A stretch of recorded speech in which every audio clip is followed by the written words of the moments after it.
Mainit na balita. Kung gusto nyong magpaloko pa sa gobyernong ito, gawin ninyo, pero may mga taong matagal nang gising. Ano ngayon ang ginawa sa inyo ng BBM administration? Were you acting on the presumption of regularity? Paano regular? Torres was not acting on presumption of regularity. Torres was acting on the condition of the ignorance of the process of the ICC. And ignorance of the law doesn't excuse anyone. Hindi nga alam ni Tory ang batas. So, paano may presumption of regularity? May ignorance of the law si Torre. I really find it ridiculous that the people who swore loyalty to the constitutions is not protecting the constitution. Korte Suprema, inatasan ang palasyo magbigay paliwanag kung bakit hindi pa pwedeng agarang palayain si dating Pangulong Duterte. Ang desisyong ito ng kataas-taasang hukuman ay nagmula sa petisyong Writ of Habeas Corpus, TRO, Certiorari at Writ of Preliminary Injunction ng mga Duterte laban sa mga matataas na opisyal ng gobyerno na sangkot di umano sa ginawang iligal na pag-aresto kay dating Pangulong Duterte. Layunin nga nito ipawalang bisa ang ginawang mga hakbang ng pamahalaan sa pagpapatupad ng warrant of arrest ng ICC laban sa dating Pangulo at pigilan pa ang anumang pakikipagtulungan ng gobyerno sa nasabing husgado. Agaran nga itong pinaboran ng Korte Suprema at inaasahan ang administrasyon na magsumiti ng tugon sa loob ng 24 oras matapos matanggap ang nasabing resolusyon. Ang desisyon ng Korte na madaliin ang palasyo ay nangangahulugan lamang kung gaano kakomplikado ang kaso ni FPRRD na tila bukod sa di umano'y questionabling legalidad ay tila nahaluan na din ng pamumulitika. Sa inilabas ding post ng sikat na political vlogger na si Sas Rugando Sasot ay makikita nga ang Article 59 ng ICC na naglalaman di umano ng wastong mga arrest proceedings na susundin ng mga otoridad. Tinitali nga niya bilang isang eksperto sa international law ang mga nalabag na proseso sa pag-aresto na hindi daw naaayon sa ICC law. Ating pakinggan ang nasabing pahayag. Ginagather ko kasi lahat ng alam mo yon ng mga kulang-kulang na pag-iisip ng mga kung sino-sino. Kasi naloka sila sa aking unang pasabog, no? Umaabot na siya ng 1 million views. Kanina lang siya 7 hours. So, hindi na nila malaman kung paano nila lulusutan. Lalo na't inaddress ko ang mga sundalo at mga pulis. Dahil totoo naman, hindi naaayon, wala pong basis sa batas ang ginawa nyo kay Duterte. Ito'y ipapaliwanag ko ng tuluyan. Alam nyo, may mga nagrebat-rebat, sumagot. Hindi ba napilitan ng sumagot ang Malacanang? Hindi ba? Hindi naman nila nire-relate na ako yon, pero ako nga ang number one noisy doon. So ngayon, i-address na ngayon natin. Alam mo, Claire Castro, favorite pa naman kita. O yung mga nandyan, i-click nyo na share para malaman yung lahat, yung mga nasa bahay. I-project nyo to sa screen, manood kayong magkakapamilya. Okay? Para malaman ninyo kung papaano kayo dinorobo, binubudol ng gobyernong BBM administration, lalo na kayong mga sundalo at pulis. Makinig kayo. Di ba? Kayo makinig doon sa Kabataan Party List na miyembro ng tumitegi sa inyo. So, i-share nyo ngayon to sa mga kakilala nyong kasundaluhan, kakilala nyong lahat, yung mga nagti-TikTok, mga nag-YouTuber, huwag na kayo humingi sa akin ng permission. Wala pong copyright ang aking mga pinagsasabi dito. If you feel value in it, share it, share. Okay. Ano na tayo? Todo na tayo. Okay. So, ngayon, napilitang sumagot ang Malacanang. Nag-viral yung video ko, mag-1 million na. Mag-1 million na. Ito ang sagot ng Malacanang. Okay. Ipoproject natin ang sinabi ng aking favorite na si Claire Castro. Favorite ko pa naman to si Claire Castro. Ay nako Claire Castro, favorite pa naman. Favorite kita. You're my spirit animal. Okay. Ito ang sabi ni Claire Castro. Okay, hindi niya ina-address ako. Pero ako nga yung nagva-viral na ito na mali nga yung pag-serve. Sabi ni Claire Castro, nare-report ng GMA News, fake news naman ito. Ipapaliwanag ko unti-unti. Okay, sabi ni Claire Castro, former President Rodrigo Duterte will have to face a local court in the Netherlands before being brought to the International Criminal Court, Palace Press Officer Undersecretary Attorney Claire. Bakit daw? Bakit daw dadalhin daw muna sa local court sa Netherlands? Sabi daw, para daw ma-determine ng Dutch court kung tama ang pag-aresto sa Pilipinas. Claire Castro, kung hindi ka ba naman 1/2, 1/4, 1/8 ang iyong pag-uutak, saan ka nakakita na yung foreign court, Dutch court, foreign court, i-assess kung yung ginawa ng authority sa ibang bansa ay tama o proper? Saan mong konsepto to hinugot, madam? Saang tadyang ito ng IQ mo hinugot? Beshi, walang ganong konsepto. Absolutely not. Nakikita niyo na? Niloloko na kayo, GMA News. Kayo naman nagpapaloko kayo. Bakit kayo nagpapaloko, GMA News? Akala ko ba ayaw nyo ng fake news? Saan kayo nakakita ng ganon? Walang ganon. Saan kayo magre-relay? Magre-relay kayo dun sa ICC statute. Ang ICC statute, parang yung constitution ng ICC, yun ang sinusunod nilang procedure. Meron bang ganyang procedure sa ICC statute na yung Dutch court mag-a-assess pa kung proper yung pag-aresto doon sa tao sa ibang bansa? Walang ganun, Claire Castro. Ipapakita ko sa inyo, mga kababayan, kayo mga pulis at sundalo, makinig kayo dahil binubobo kayo, ginagago kayo, ginagamit kayo ng mga bangag na to at nagpapagamit naman kayo. Hindi ba? Paano nyo may papaliwanag sa mga anak nyo yan? Sa pamilya nyo? Sa future generation ng mga Pilipino? Na ang isang dating presidente ng Pilipinas, dati yung commander-in-chief, hinugot ninyo ng ganun-ganun na lang at inilabas ng bansa. At mali pa ang procedure. Diba? Granting. Sa ginagawa ko to, I am thinking na tama sila na may jurisdiction ang ICC sa Pilipinas. So kahit may jurisdiction yung ICC Pilipinas, mali ang ginawa ninyo. Kaya i-share ninyo ito sa mga sundali ninyong kabarkada, kakilala, kapamilya. Dahil malaking kaengotan ito, pambubudol sa mga sundalo at pulis. Nagpabudol naman kayo. At yung mga anti-Duterte dyang lawyer, makinig kayo dahil ililibing ko na lahat ng legal hallucination ninyo sa mga tadyang na mga bababa ninyong IQ. Makinig kayo ha. Makinig kayo. Okay.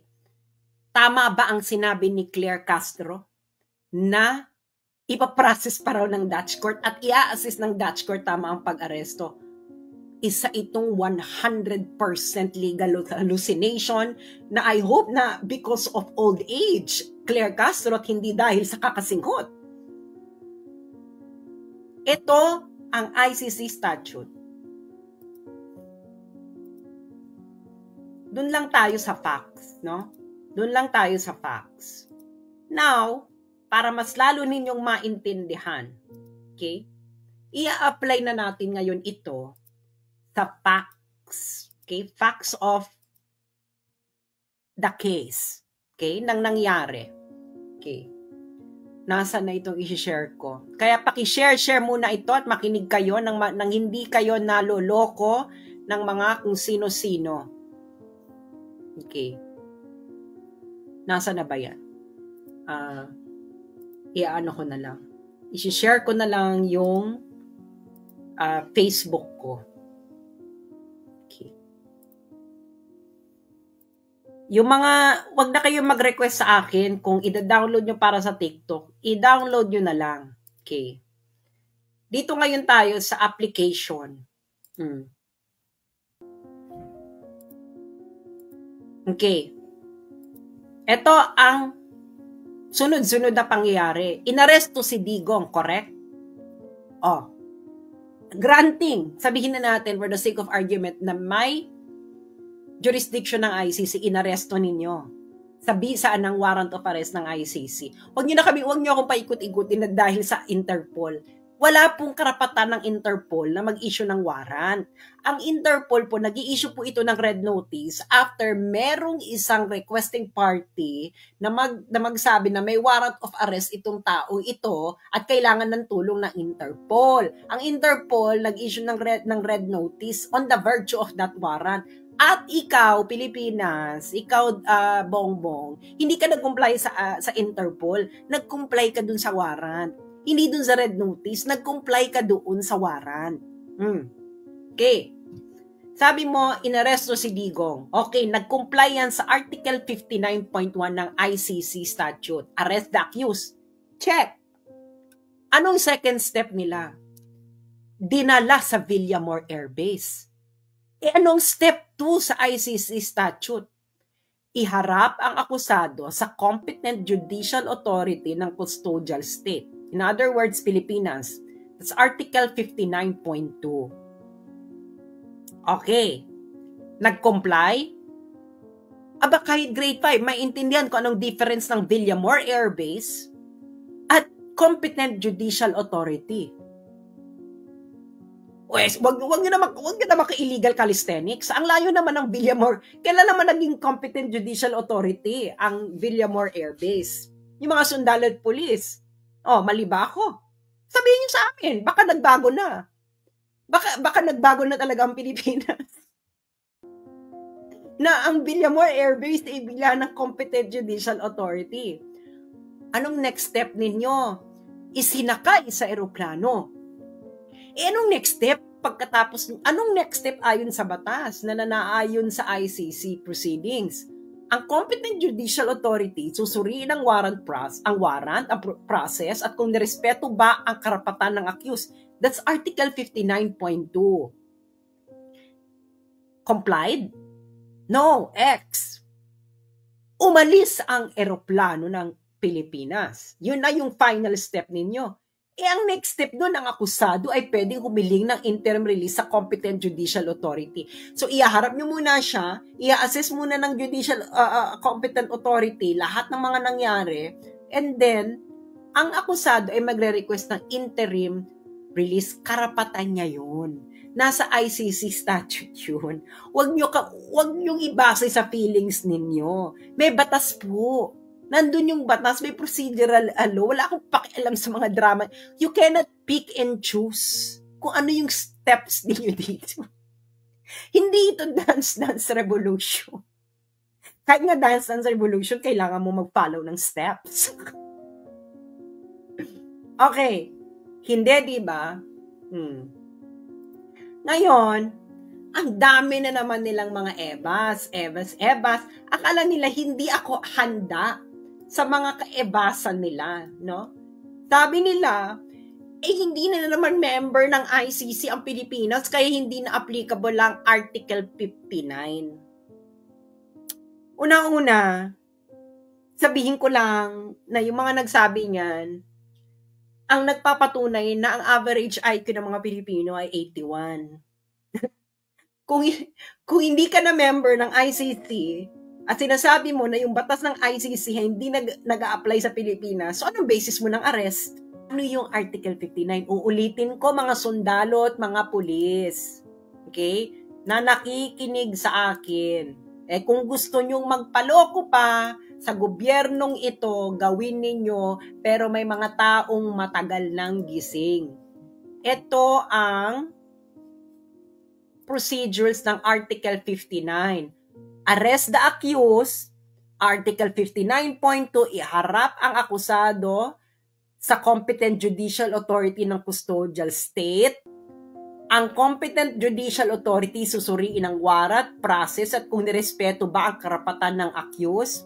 At ang pinakahuli, ang akusado ay pwedeng humiling ng interim release sa competent judicial authority.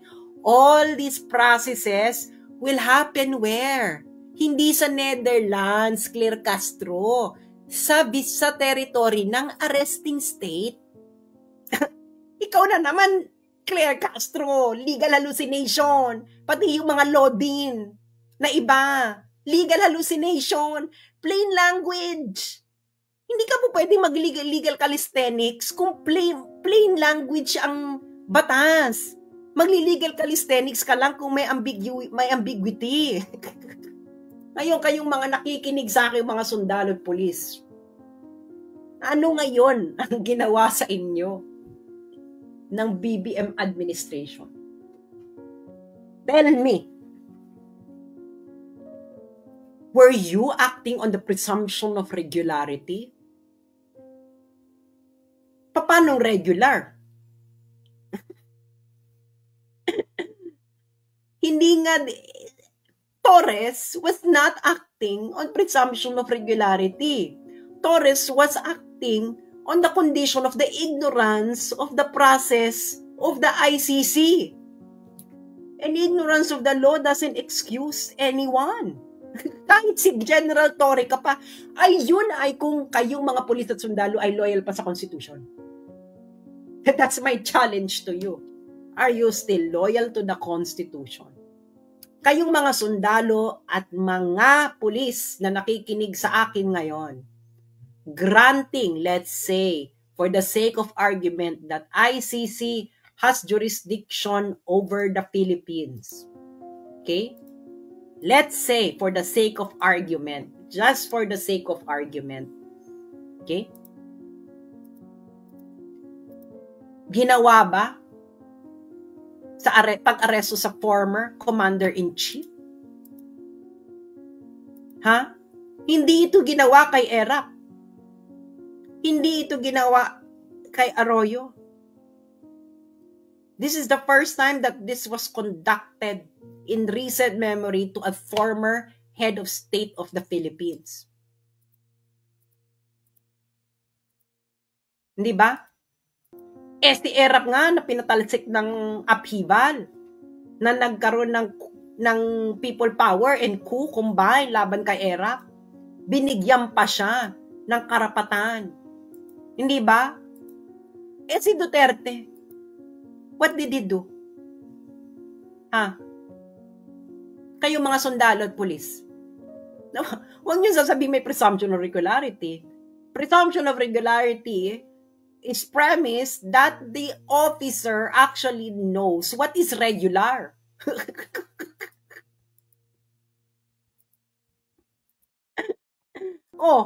Hindi nga alam ni Tory ang batas. So, paano may presumption of regularity? May ignorance of the law si Torres, hindi ba? So, ngayon, anong basis ninyo kayong mga sundalo? Paiyak-iyak pa ang iba. Ngayon, alam nyo na mali ang ginawa ninyo. Anong gagawin ninyo? Tatanga-tangahan na lang tayo. Hindi kayo magagalit? Hindi kayo nyo ko-questionin? Ano to? Ano na lang natin? Charge to experience? A former head of state, you took from the Philippines, isinakay nyo na eroplano, pinadala nyo sa ibang bansa. Ano yun? Ano procedure? Ano procedure ang sinusunod ninyo? Kanino kayo makikinig? Doon sa Akbayan? Ay sa Kabataan Party List? Saka doon sa, Conti ba yun? Yung lawyer ng Makabayan Block? Hindi ba yung mga tumitegi sa inyo? Alam mo, natatawa ako, no? Dahil I really find it ridiculous that the people who swore loyalty to the constitutions is not protecting the Constitution. Ay, nako. Buhay. Kayo na ang may kasalanan niyan. Hindi ba? Ngayon, isasampal uli natin ang nangyari, no? Ipoproject natin ang nangyari sa mga nakikinig sa ating sundalo at pulis. Okay? Para mahimasmasa naman kayo sa ginawa sa inyong pangdorobo ng gobyernong ito. Wala na tong ginawa matino kundi mandorobo ng tao. Inaresto nyo si Digong. Correct? Check. Inaresto niya siya on what basis? Warrant ng ICC. Otherwise, anong basis? Anong basis kung ba't niyo siya inaresto? Nag-comply ba ito sa procedure? Okay, check. Granting na may jurisdiction ng ICC. Check ang Article 59.1. Anong next step? Anong next step ng ginawa ninyo? Inilagak niyo sa Villamor Air Base. Step 2 sa ICC arrest proceedings. Iharap ang akusado sa competent judicial authority ng custodial state. Ito ay Pilipinas. Article 59.2. Ang sabi ni Claire Castro, ang step 2 daw sa Netherlands, sa local court sa Netherlands. Hindi po ganon. Dahil hindi naman po ang Netherlands ang arreste. Hindi po Netherlands ang nag-effect ng warrant or nag-request to surrender a suspect. Pilipinas po, kayo yun, yung mga sundalong nandun, yung mga pulis. Dinala niya sa Villamor Air Base. Kailan po ba naging competent judicial authority ang Villamor Air Base? Baka sa bagong Pilipinas, ang kasama na ang Villamor Air Base sa competent judicial authority. Yung mga taga Mindanao dyan, makinig kayo. And the next step nyo is sinakay sa eroplano. Hindi na kayo nag-comply sa Article 59.2 pati doon sa dapat gagawin sa Article 59.2, dapat yung competent judicial authority susuriin ang warrant, process ng pag-aresto at kung nirespeto ba ang karapatan ng accused. Kasi sinakay nyo nga sa eroplano eh.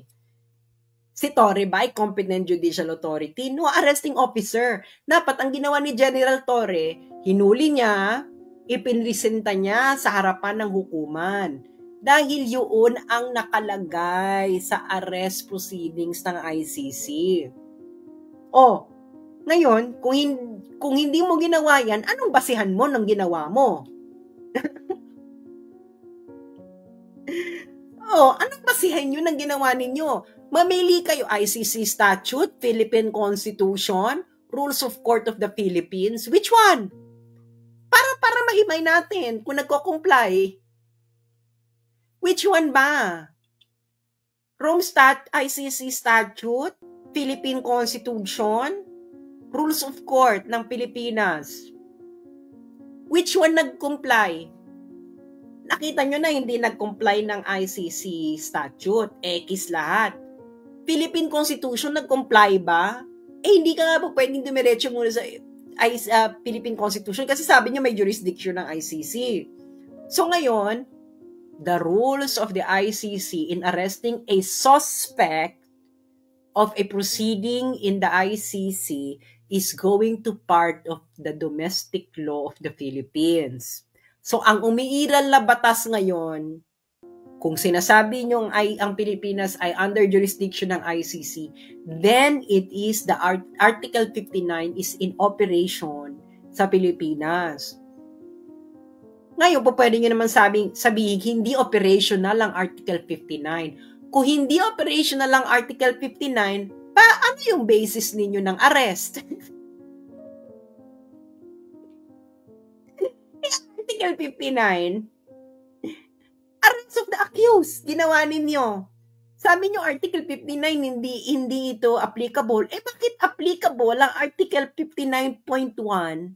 Pero yung ibang items sa Article 59 hindi applicable? Ano yan? Select and choose. Tapos na to, choose your own adventure? ano bang ginawa nyo sa ano? Ano bang ginawa ninyo sa Malacanang? Ganito ba? Ganito, bulag-bulag point, Article 59.1 lang. Ganun ba yan? Ganyan bang ginawa ninyo?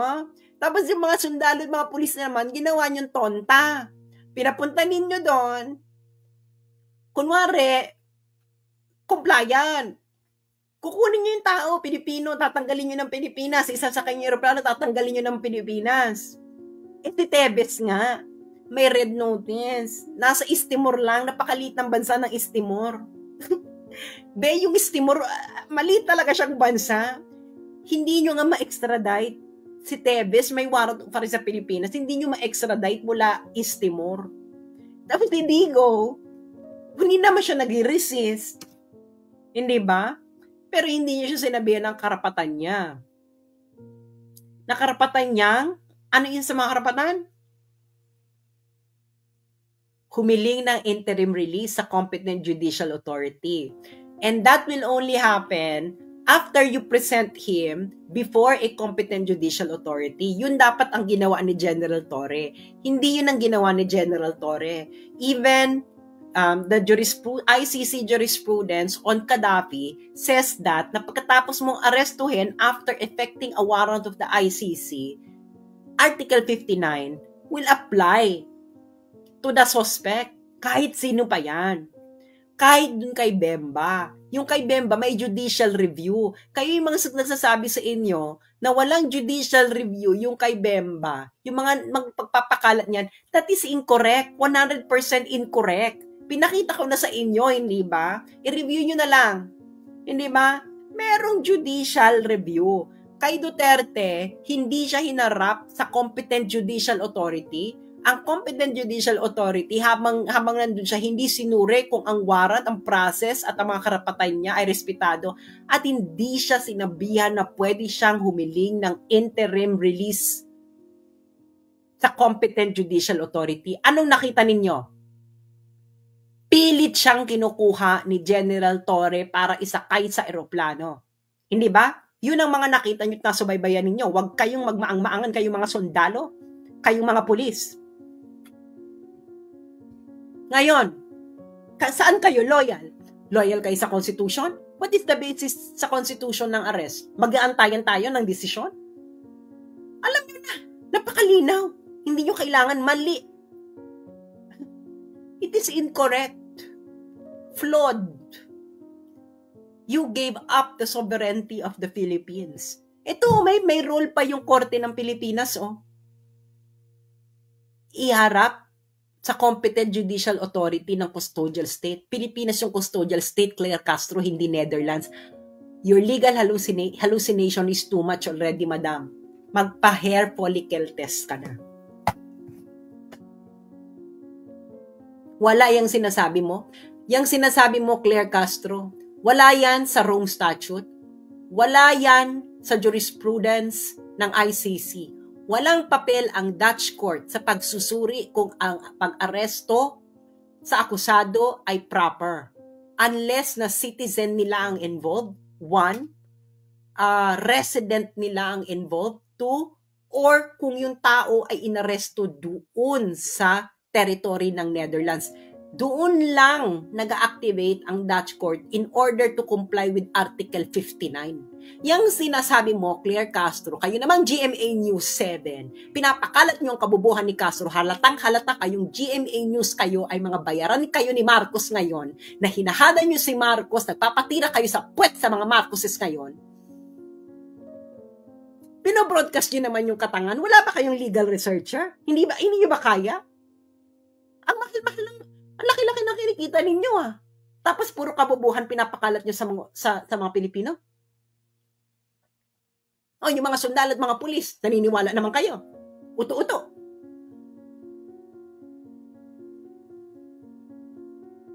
O, nasaan ang papel ng Netherlands? Wala. It's not in the jurisprudence of the ICC. It's not in the Rome Statute. So, saan hinugot ito ni Claire Castro? Saang dako ng kanto ng namamagamong Kepias hinugot yung legal hallucination mo, Claire Castro? It's not in the Rome Statute. It's not in any jurisprudence of the ICC. Not even in the Philippine Constitution. Not in the rules of court of the Philippines. Not in the jurisprudence of the Philippines.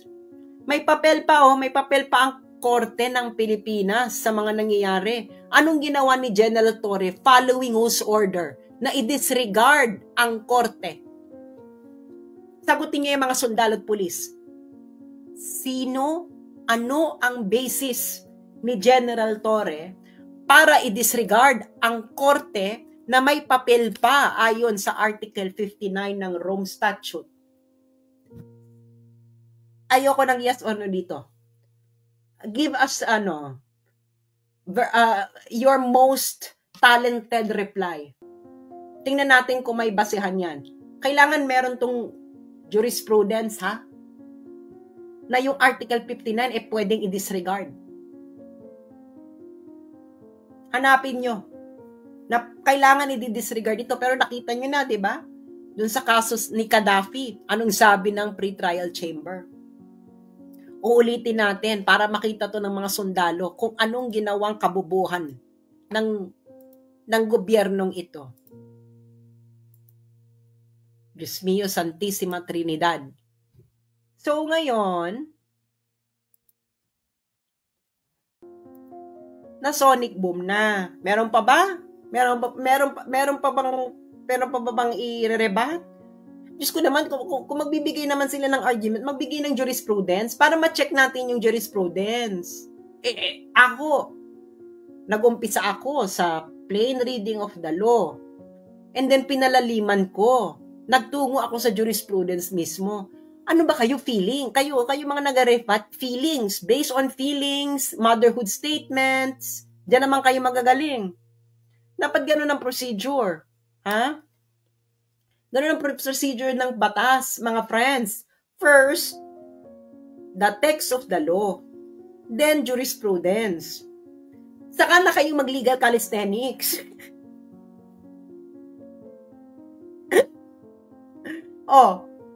Basihan ko, plain reading of the law, check. Ayon yan sa BCLT. Jurisprudence, ayon yan sa BCLT. Ngayon, hindi ko na to i-explain, no, kung ano yung BCLT. Yung mga nakikinig na lang sa akin, lawyer, kung hindi nyo alam ang BCLT, bakit kayo nagsasalita tungkol sa international law? Plain language. Check. Ayon yan sa BCLT, reading of a treaty. Ang statute kasi, treaty yan. Check. Jurisprudence. Check. Anong role ng jurisprudence sa international law? Subsidiary ito. Basahin niyo yung ICJ. Sources of international law. Okay? Yang mga judicial decision, their subsidiary interpretation of a treaty. Pero, ang una-una mong parate, okay, na pagbabasihan, that treaty itself. Ngayon, kung hindi malinaw yung treaty, you will consult other sources of international law, which includes jurisprudence. Hindi ka po pwede ditong mag-jump kagad sa feelings. Hindi ito quadcom. Socratic method, di ba? What is the text of the law? Yun ang unang tanong. Ganyan sa law school namin. Di ba, what is the text of the law? Explain. Di ba, IRAC? Di ba? Alam nyo, yung mga law students, alam nyo yung IRAC. Kung hindi nyo alam ang IRAC, Diyos ko na baka ibang law school kayo. Di ba, issue, rule, application, conclusion. Saan yung application? Rule is the text of the law. Application, saan ka ngayon magre-rely ng application? Sa jurisprudence. Saka ka ngayon magre-reach ng C, conclusion. Actually, conclusion and critic yun sa amin may issue. Article 59 of ICC statute. Was it complied by the BBM administration? From issue, you go to R, rule. What is the rule? You list the rule. Article 59. As it is. Application. Application, you begin with the plain reading of the text. BCLT. Yan ang rule sa BCLT. Ngayon, kung gusto mo pang palalimin, kung medyo malabo pa sa iyong meaning ng Article 59, you go to what? Other sources of international law as subsidiary to interpret the treaty. What is the treaty here? The ICC statute. And then after you apply it with the facts, you go to the conclusion of your issue. So what is the issue? Was Article 59 complied with by the BBM administration? Let the debate begin. Malinaw ang facts. Pinresenta ko ang facts. Pinresenta ko ang plain language of the law. Wala pa akong feelings, ha? Well, meron na akong sarcasm, pero wala pa akong feelings. Pinresenta ko ang plain language of the law. Nagpresenta ako ng jurisprudence. I presented the facts, the law, the treaty itself, and the jurisprudence. And the facts ng pagkakaaresto and the law do not jive. So if the law and the facts don't jive, was Article 59 complied with? I-review nyo na lang uli ito. Maraming salamat sa mga nakinig. I-share nyo ito, pagdebatihan ninyo ito. Kayong mga sundalo at mga pulis, mag-usap-usap kayo. Niloko kayo ng BBM administration.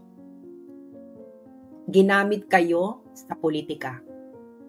Shameless. A Marcos will always be a Marcos. Malaki natin itong kasalanan.